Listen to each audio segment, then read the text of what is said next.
Salut la compagnie!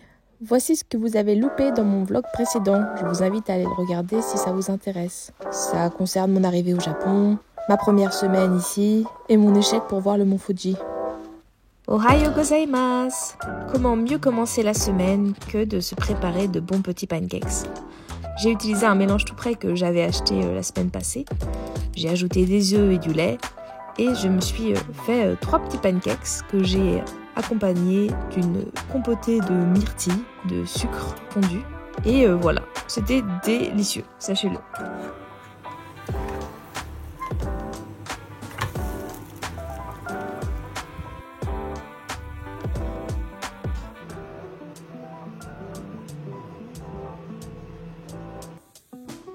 Je suis ensuite allée au café qui est affilié à la résidence, où j'ai pris un matcha latte et où je me suis posée pour travailler un petit peu.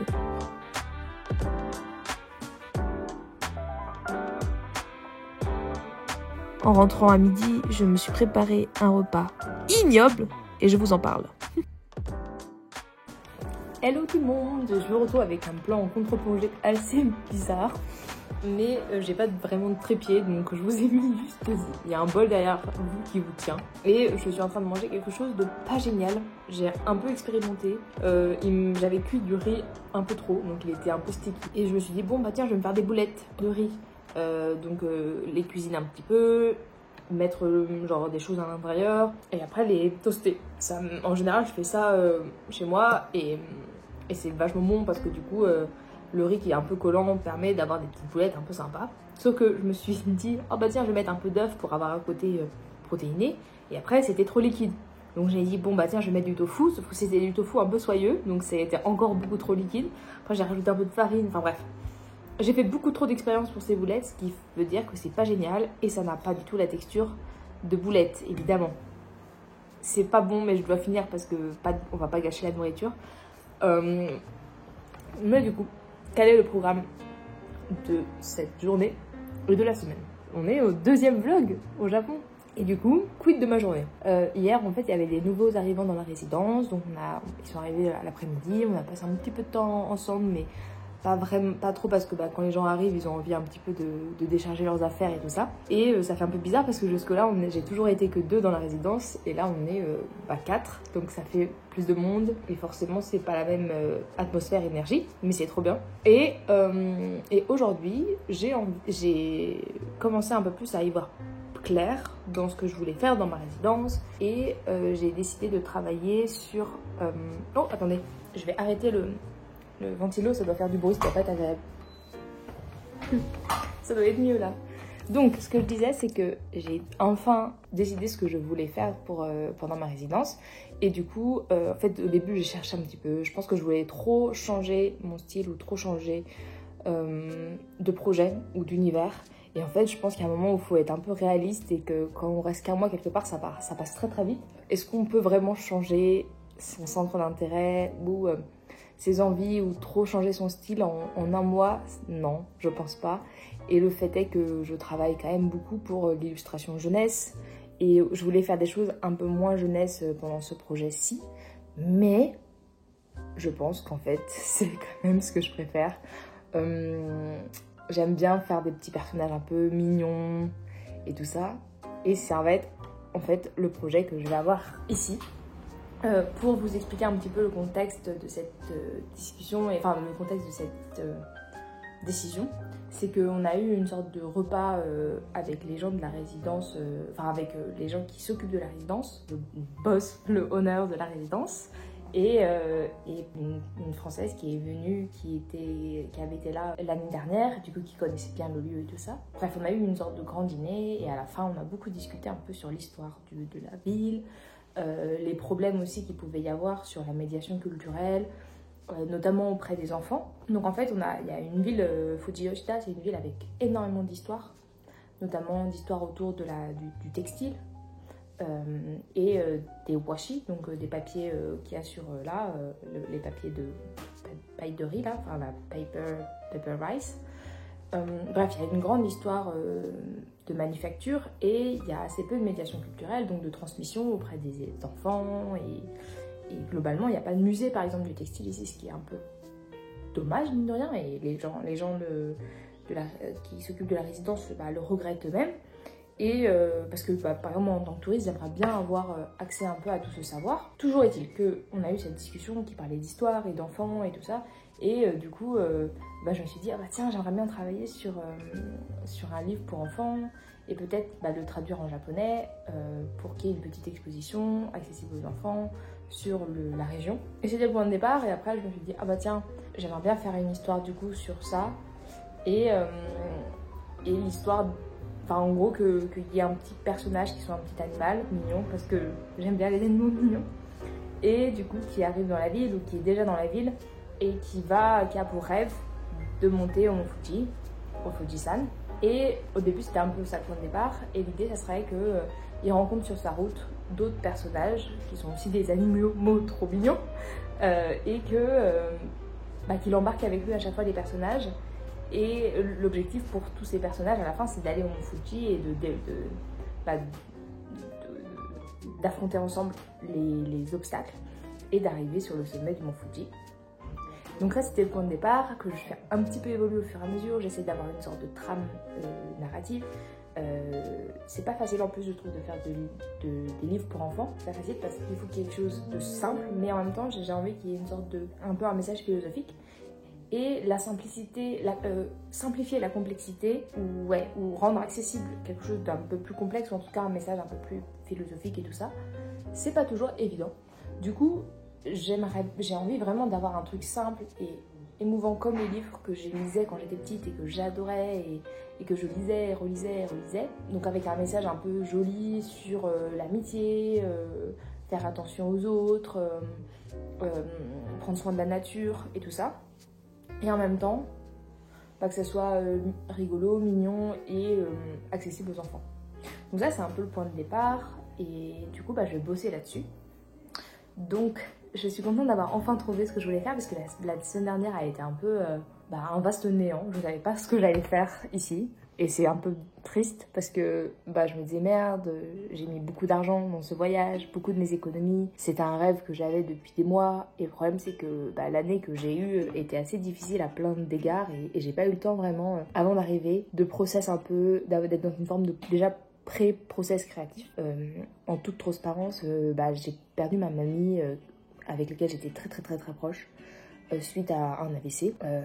Donc ça a été un moment très difficile parce que je devais en même temps rendre la BD sur laquelle je travaillais, et c'était pas très possible d'être en pause pour ce projet-ci, puisque ça devait partir à l'impression et qu'il y avait trop de personnes impliquées dans le projet pour retarder le projet un peu plus. Donc j'ai un peu été, je pense à ça, d'une forme de burn-out, et j'ai eu un peu du mal à m'en remettre. Parce que quand tout a été fini, que j'ai rendu le projet, que quand on a une période de projet intense et que d'un seul coup on n'a plus rien d'un point de vue professionnel, là d'un seul coup j'étais face à la mort de ma mamie, au vide, au néant, le néant dans toutes ses formes et dans toutes sa complexité. Donc voilà, je pense qu'aujourd'hui ça va un peu mieux. J'arrive à en parler sans pleurer immédiatement, mais je vais arrêter d'en parler pour pas pleurer. Mais voilà. C'est ciao. À tout à l'heure.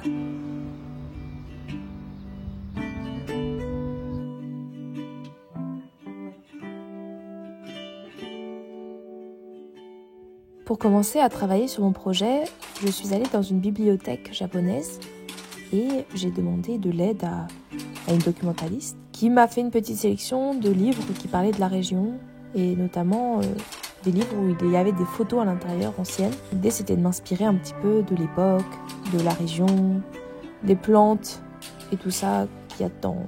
Je vais encore dire le mot région, mais dans la région.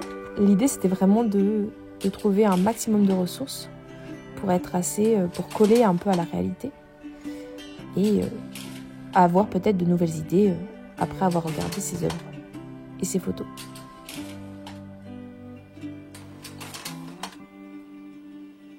Après avoir beaucoup mangé au combini la première semaine, la deuxième semaine, j'ai essayé de faire plus les courses, de m'acheter des choses que j'aimais, notamment des soba et des légumes, et de manger un peu plus à la maison. Ça me permettait aussi un petit peu d'économiser parce qu'en restant un mois au Japon, voire 2, j'avais envie quand même de mettre un peu d'argent de côté et de ne pas l'épuiser dans de la nourriture pas très bonne. Donc j'ai essayé de cuisiner un maximum.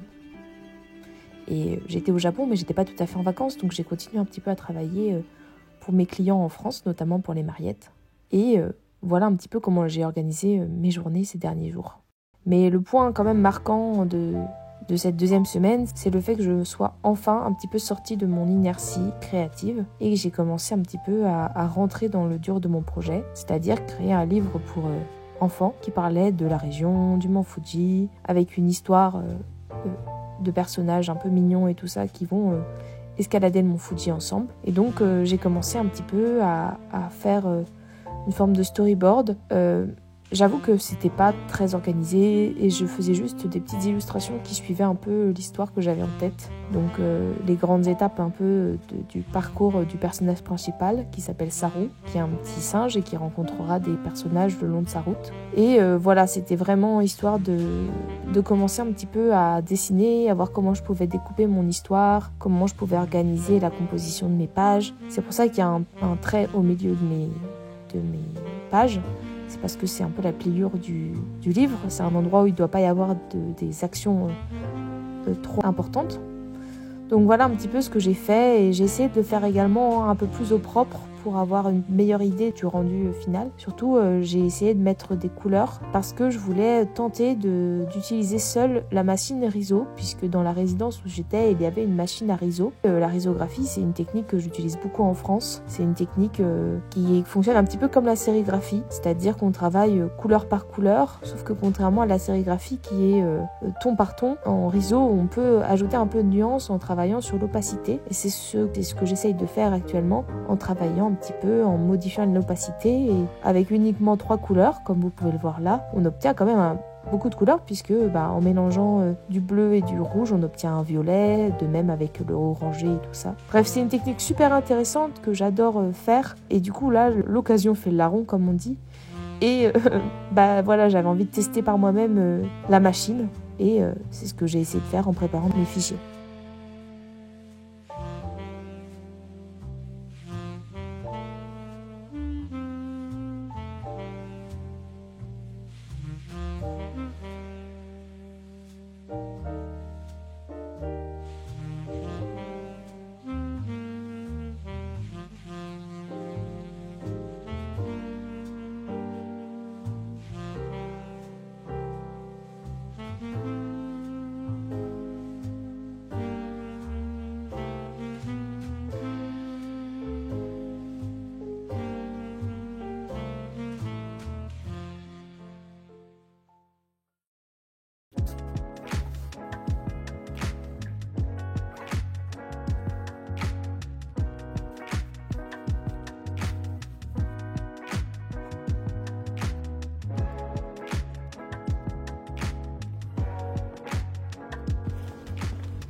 Direction Tokyo. J'ai toujours pas changé ma peur de filmer. Désolée, c'est un peu genre... Oui.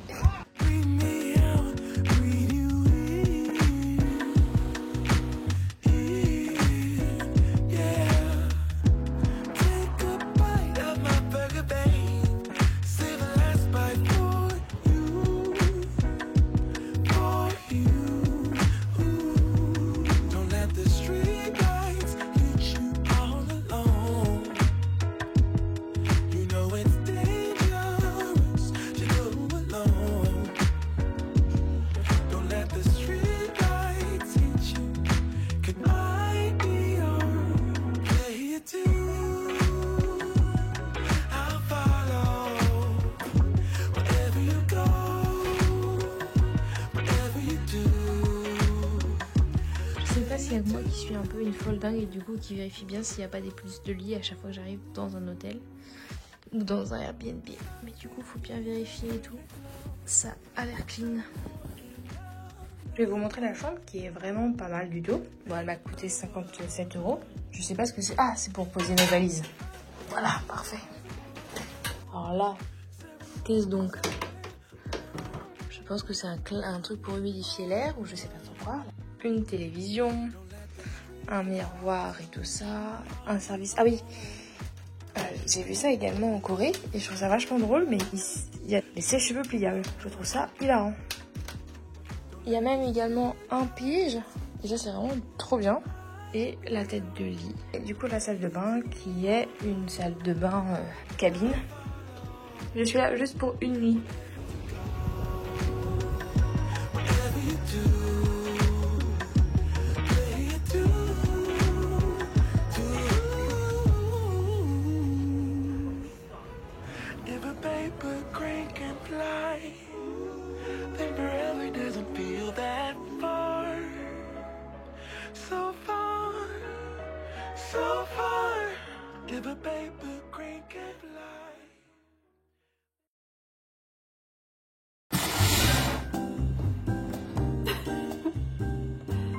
Bonjour, j'espère que vous allez bien.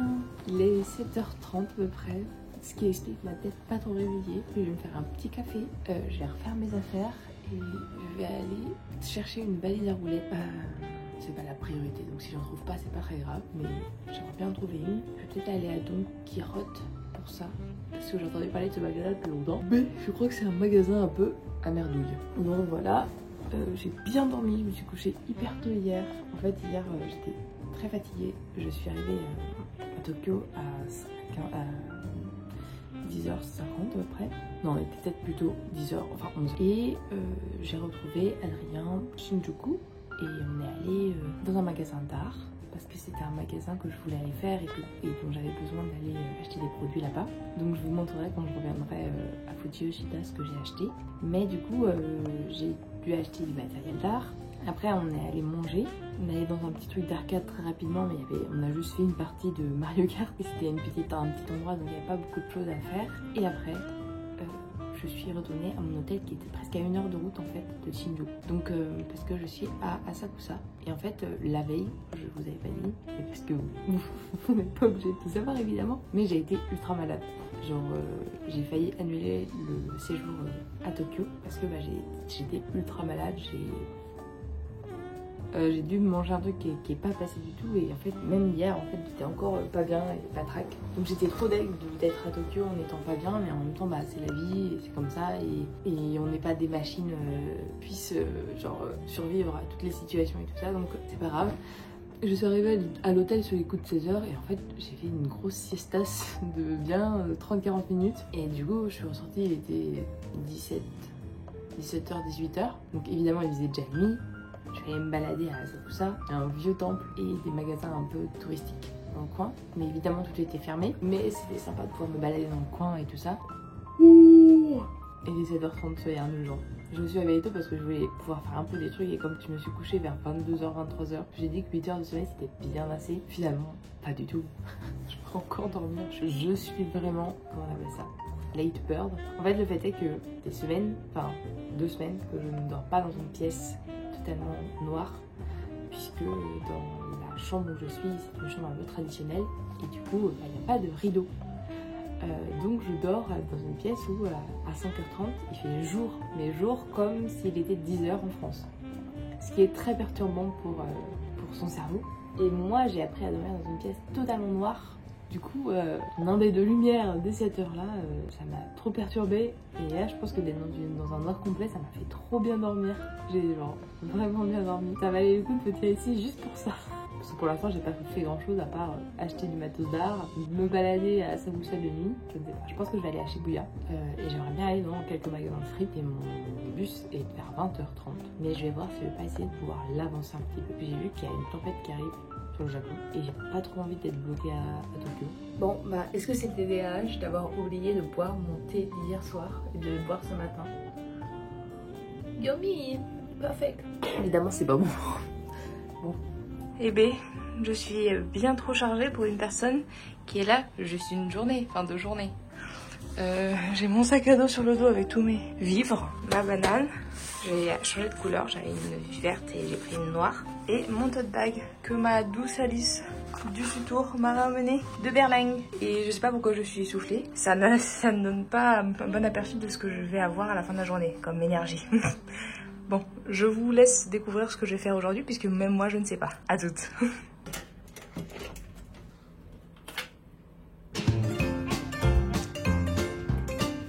Bon, nouvelle Tokyo Heat. Il y a beaucoup d'eau. Je suis du coup à Tokyo depuis hier. Je me disais, oh c'est bien, il va faire moins chaud aujourd'hui, donc autant y aller. En effet, il fait moins chaud puisqu'il pleut et qu'il y a un typhon qui arrive sur la ville. J'ai demandé si c'était dangereux, apparemment non. Pour l'instant, le temps ressemble beaucoup à la Normandie. Donc, si j'avais le mal du pays, je risque pas d'être déçue en étant ici. Voilà. Oh bah super. Wow.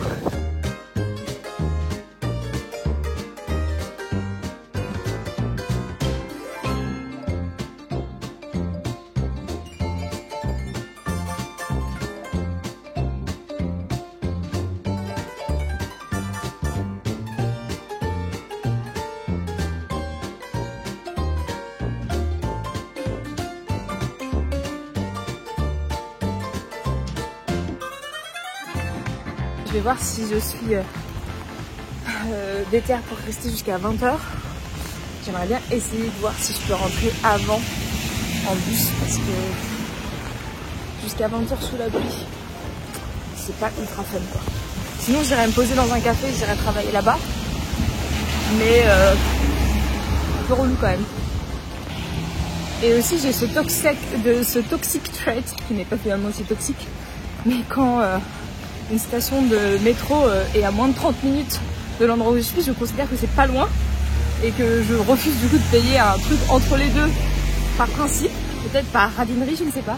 En tout cas, là je considère que 30 minutes sous la pluie c'est ok. Je me grouille, il y a un petit... Et bah voilà, donc là je me retrouve à 30 minutes sous la pluie, ce qui est pas très sympa. On a déjà connu bien plus cool comme voyage. Et en plus j'ai envie de faire pipi. Sous la pluie tonitruante, la métropole devant mes yeux se transforme en un tableau impressionniste. Mes lunettes embrumées me fait voir la ville composée de petits points luisants où se mêlent mélancolie et mystère. Ces gouttes de pluie, perles transparentes, roulent en une douce mélodie le long des façades des gratte-ciel. Commence alors un ballet de passants qui marchent d'un pas pressé pour aller s'abriter. Les risques sont rares au Japon. Un typhon arrive, dans le doute, les magasins ferment plus tôt et l'on se prépare au pire. Les seuls qui se risquent et qui se hâtent sont les cyclistes, qui roulent à toute allure, une main sur le frein, l'autre agrippée à un parapluie.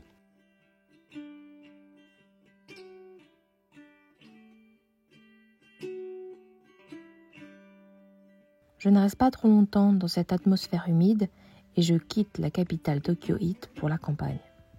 Les rizières s'étirent, une toile apaisante se dresse. Les gouttes d'eau suspendues perlent sur les brins de riz, un murmure doux, un poème que le ciel écrit. Les montagnes lointaines, enveloppées de mystère, se dessinent à peine dans cette pluie légère. Les arbres, silhouettes floues, se tiennent en prière. La brume danse, un voile tendre qui libère. Je suis contente de rentrer à la campagne, où les gouttes, telles une symphonie sur les feuilles, chuchotent des histoires, des légendes sans pareilles. À la campagne japonaise, où la pluie s'éveille, l'âme de la nature, dans chaque perle qui s'émerveille. Voici ce que j'ai trouvé en fripe pour moins de 5 €. À Loft et Sakaido, j'ai trouvé des objets pour faire de la peinture et des créations plastiques. J'ai aussi trouvé mon papier préféré pour la gouache, car il est lisse et épais. J'ai également acheté de l'acryl-gouache de chez Turner, ma préférée, des pinceaux basiques pour peindre. Je m'avais parlé dans une vidéo sur l'acryl-gouache que je vous ai mis en description. Je les préfère en forme de brosse, ils sont plus précis. Je suis une cliquot, j'ai pris des plumes délétères parce que c'est pas cher ici. La semaine touche à sa fin et j'essaye de profiter du retour du soleil en me promenant à l'extérieur.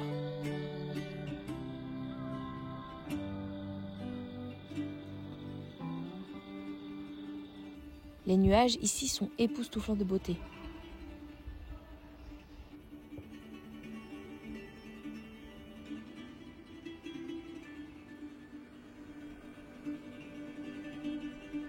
J'essaye encore de savoir dans quelle direction aller niveau colorisation. Je fais donc des tests. Et pour finir, pour me sentir plus en phase avec mes personnages, je les ai modélisés en pâte autodurcissante. Merci d'avoir regardé ce vlog. À très vite pour la suite. N'hésite pas à t'abonner si le contenu t'a plu. et à liker cette vidéo pour la même raison.